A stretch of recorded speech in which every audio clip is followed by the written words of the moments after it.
মেয়েদের জীবনের একমাত্র হিরো তার বাবা। জেসমিনের মতো এই পৃথিবীতে অসংখ্য জেসমিনের অনুপ্রেরণা তাদের পিতারা। 2019 সালে পড়াশোনা শেষে চাকরি জীবন শুরু করে জেসমিন রোজ। তবে কর্মস্থল থেকে বাসার দূরত্ব বেশি হওয়ায় যাতায়াতে প্রতিনিয়ত ভোগান্তি পোহাতে হতো তাকে। বাবার সাহস আর পরামর্শে নতুন বাইক কিনে চলাচল শুরু করেন। তাকে দেখে অনুপ্রাণিত হয়েছেন আরো অনেকে। আমি ছোটবেলা থেকে বাইসাইকেল চালাতাম। হাই স্কুলে যেতাম, 3 কিলো দূরে ছিল বাসা থেকে। বাইসাইকেল পর্যন্ত সীমাবদ্ধ ছিল আমার হাই স্কুল লাইফটা, আমি বাইসাইকেলে কাটিয়েছি। তারপরে চিন্তাও করি নাই যে আমি একটা সময় বাইক চালাবো। সমাজের কথা মাথায় রেখেই এটা আমার মাথায় আসতো যে না, সমাজ ভালো চোখে দেখবে না, কারণ আমি যখন বাইসাইকেল চালাতাম অনেকেই অনেক ধরনের মন্তব্য করতো। তারপর হাই স্কুলটা কাটিয়ে আমরা শহরের দিকে চলে আসলাম। বাবা আমাদের লেখাপড়ার জন্য শহরে নিয়ে আসলো। পড়াশোনা শেষ করার পর চাকরিতে জয়েন করলাম। তো চাকরিতে জয়েন করার পর আমার বাসা থেকে বেশ যাইতে টাইম লাগতো, 4 কিলো দূরে ছিল। রিক্সা পাইতাম না, অনেক সকালবেলা আমার অফিস করা লাগতো। তো এই যে সময়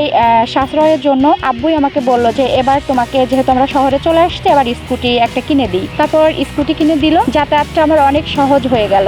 পুরুষতান্ত্রিক সমাজের নেতিবাচক কথা ও প্রতিকূল পরিবেশকে হার মানিয়ে যশোরের রাস্তায় রং বেরঙের স্কুটি ও বাইক নিয়ে ছুটে চলেছেন নারীরা। কেউ শখের বসে, কেউ বা আবার জীবিকার প্রয়োজনে। সময় কম লাগতেছে, আমাদের সংসারের প্রত্যেকটা জিনিস আমরা খেয়াল করতে পারতেছি, প্লাস বাচ্চাদের দেখতেছি। এটাই সমাজ তো আসলে আমাদের ভালো চোখে দেখে না, বলে যে মেয়েরা আবার স্কুটি চালাবে কেন। অনেকেই খারাপ ভাবে যে ভালো মেয়েরা স্কুটি চালায় না, অনেকেই মন্তব্য করে, কমেন্ট করে। বেশ সবাই না, কয়েকজন তো থাকেই। আর মানুষ কেউ ভালো বলবে, কেউ খারাপ বলবে, এটাই এভাবে মেনে নিয়েই পথ চলছে। যশোরের ব্যস্ত শহরে আপন মনে নিজ গন্তব্যে যেতেই তাদের ছুটে চলা। নারীদের এমন বাইক চালানোকে অনেকে ভ্রুকুটি করলেও জীবনের প্রয়োজনের সময়ের সঙ্গে তাল মিলিয়ে এগিয়ে চলছেন তারা।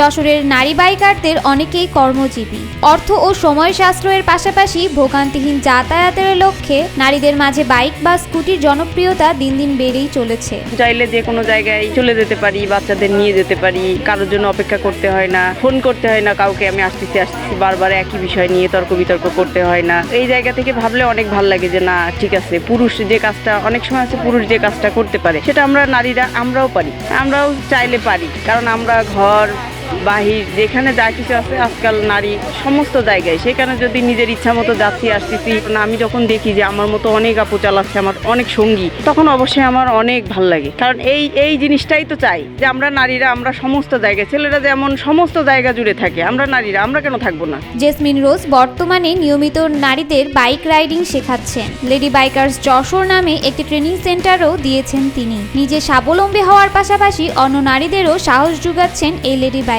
তুমি যদি আমাদেরকে একটু শিখিয়ে দাও, এক ব্যাংকার আপু পরিচিত, সেই বলছে যে আমার অনেক উপকার হয়। তো তাকে যখন আমি শুরু করলাম, আস্তে আস্তে দেখি কয়েকজন আবার ধরলো আমাকে যে আপু তুমি যদি এটাকে পেশা হিসেবে নাও, আসলে পেশা বলতে বিকালের টাইমটা তো ফ্রি থাকো, তাহলে বিকালের টাইমটা তুমি কাজে লাগাতে পারো। আমিও চিন্তা ভাবনা করলাম যে আসলে তো আমি বিকালে ফ্রি থাকি, তাহলে আমি বিকালে মেয়েদেরকে প্রশিক্ষণ দিতে পারি। এই মনে করে একটা অনলাইনে পেজ খুলি, লেডি বাইকার্স যশোর নামে ড্রাইভিং স্কুল। এইভাবে একটা দুইটা করে মেয়ে আসতে আসতে আলহামদুলিল্লাহ এখনো পর্যন্ত আমি 500+ মেয়েকে স্কুটি চালানো শিখিয়েছি এবং প্রত্যেক মাসেই আসে। আর আমি প্রচার করি অনলাইনের মাধ্যমে, আমার পেজের মাধ্যমেই। অনেকে মনে করে যে এত টাকা কেন, অনেক ছেলেরা বলে, আমি যখন পোস্ট করি বিভিন্ন গ্রুপে, বলে স্কুটি আবার শিখতে হয় নাকি। আসলে আমি দেখছি মেয়েরা যখন আমার কাছে আসে, আমরা মনে করি মেয়েরা অনেক সাহসী, নেভাল।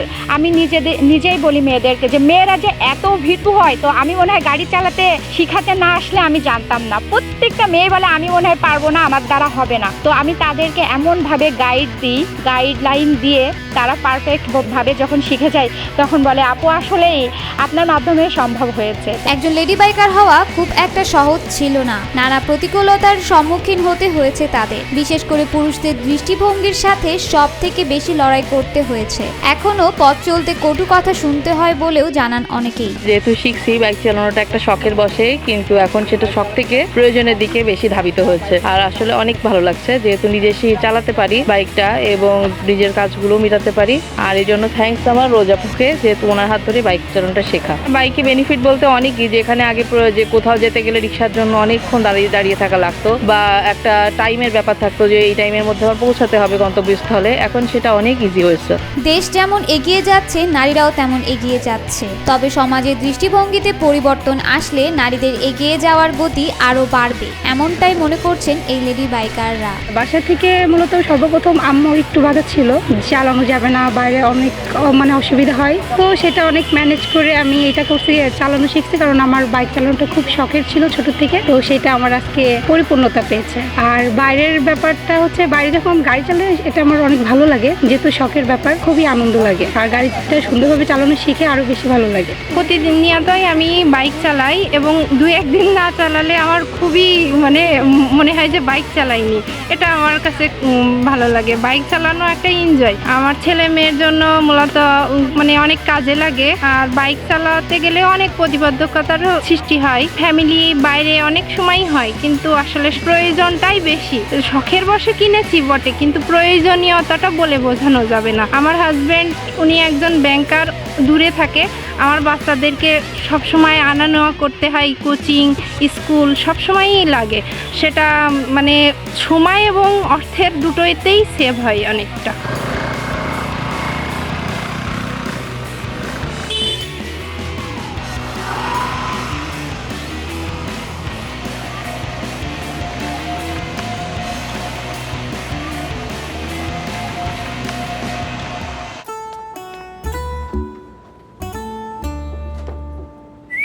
এই ঈদে জুয়েলারি ক্লোদিং এ বিকাশ পেমেন্টে ডিসকাউন্ট।